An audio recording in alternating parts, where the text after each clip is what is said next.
17 अगस्त एतवार तमाम दोस्तों के लिए शुभकामनाएं। दोस्तों, आज की दुनिया में अलास्का समिट के बाद ट्रंप ने अपनाया पुतिन का मौकिफ। यूक्रेन और यूरोपीय इत्तेहादी तशवीश का शिकार। काहिरा में हमास, इस्लामी जिहाद और दीगर फलस्तीनी ग्रुपों के इजलास में कोई जामिया मुआहिदा न हो सका और अल जज़ायर में बस पुल से वादी में जा गिरी, कई अफराद हलाक। दोस्तों, ये सारे अपडेट्स और मजीद अहम आलमी खबरें आज की वीडियो में शामिल है। शुरू करने से पहले आपसे कहेंगे कि अगर आपने अभी तक चैनल सब्सक्राइब नहीं किया तो फौरन सब्सक्राइब करके तमाम आलमी खबरों से बाखबर रहें।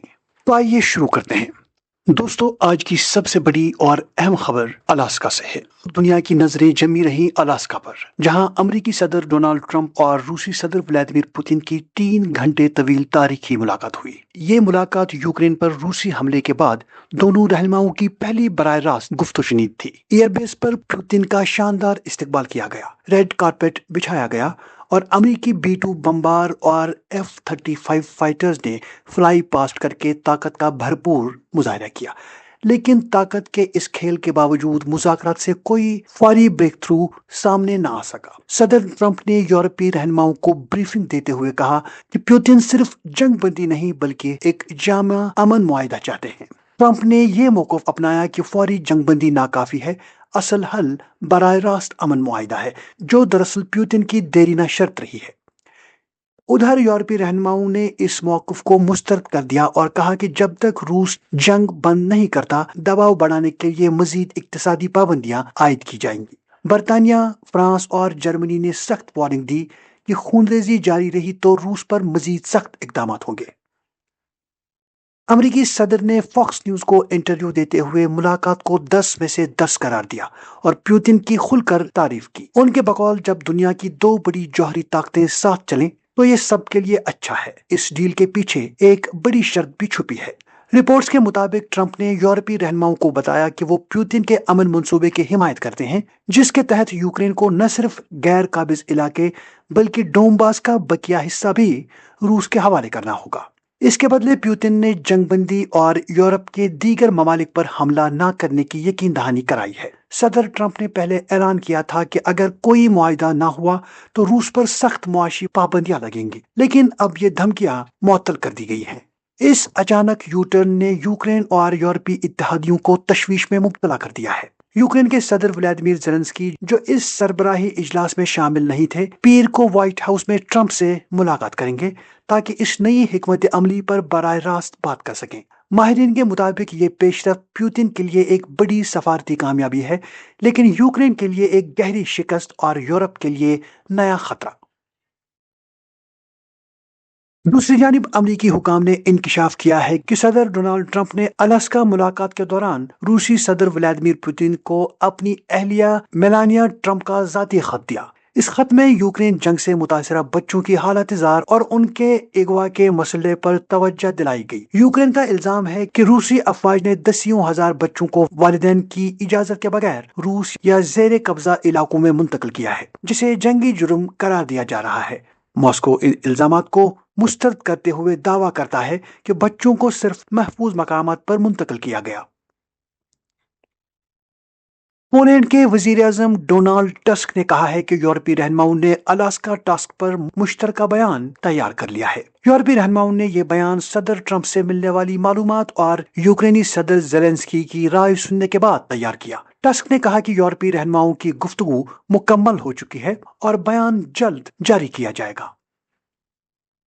दोस्तों, अमेरिका के मशहूर स्पेस नीडल टावर पर पहली बार किसी गैर मुल्की परचम को लहराया गया। जी हाँ दोस्तों, भारत के 89वें योम आज़ादी के मौके पर अमेरिका के 605 फुट बुलंद टावर पर भारतीय तिरंगा लहराया गया। इस तारीखी तकरीब में भारत के कौंसल जनरल प्रकाश गुप्ता, सीटल के मेयर ब्रूस हेरल और मकामी रहनुमाओं ने शिरकत की।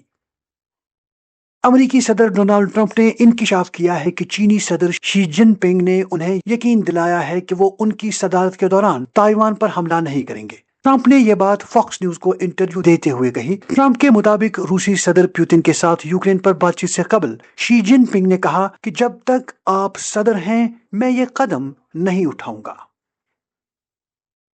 قاہرہ میں حماس، اسلامی جہاد اور دیگر فلسطینی گروپوں کا اجلاس کسی جامع معاہدے پر ختم نہ ہو سکا۔ ذرائع کے مطابق بات چیت میں صرف پچھلی 60 روزہ جنگ بندی کی تجویز میں بہتری پر غور کیا گیا۔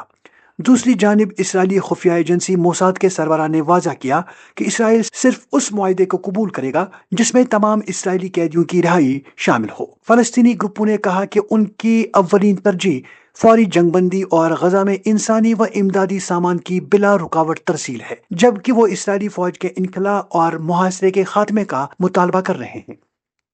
دوسری جانب اسرائیلی وزیر اعظم بنیامین نتن یاہو نے غزہ کی جنگ ختم کرنے کے لیے 5 اصول پیش کیے ہیں، جن میں سب سے اہم حماس کو مکمل طور پر غیر مسلح کرنا ہے۔ ان اصولوں میں شامل ہے کہ غزہ اور ان کے اطراف اسرائیلی سیکیورٹی کنٹرول قائم رکھنا، تمام اسرائیلی یرغمالیوں کی واپسی، جنگ کے بعد غزہ کا انتظام ایک ایسی شہری حکومت کے ہاتھ میں دینا جو نہ حماس سے وابستہ ہو اور نہ فلسطینی اتھارٹی سے، اور غزہ میں ہتھیار بنانے یا سمگلنگ کی مکمل روک تھام۔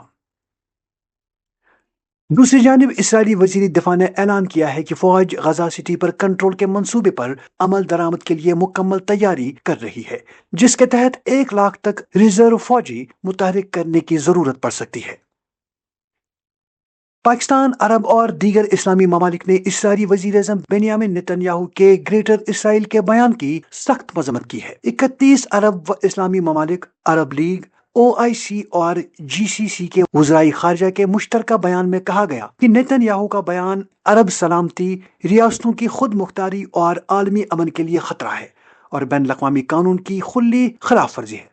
مزید کہا گیا کہ اسرائیلی پالیسیوں کا مقصد فلسطینی زمینوں کو ضم کرنا اور غیر قانونی آباد کاری کو بڑھاوا دینا ہے، جو انتہائی خطرناک ہے۔ وزرائے خارجہ نے فوری جنگ بندی، غزہ سے اسرائیلی انخلا اور تعمیر نو کے آغاز پر زور دیا اور کہا کہ فلسطینی اتھارٹی کو مغربی کنارے، مشرقی بیت المقدس اور غزہ میں اپنی حکمرانی سنبھالنی چاہیے۔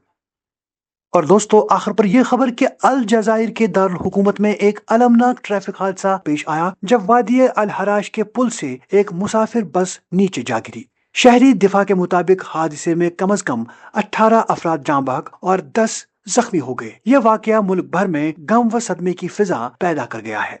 تو دوستو، آج کی دنیا میں اتنا ہی۔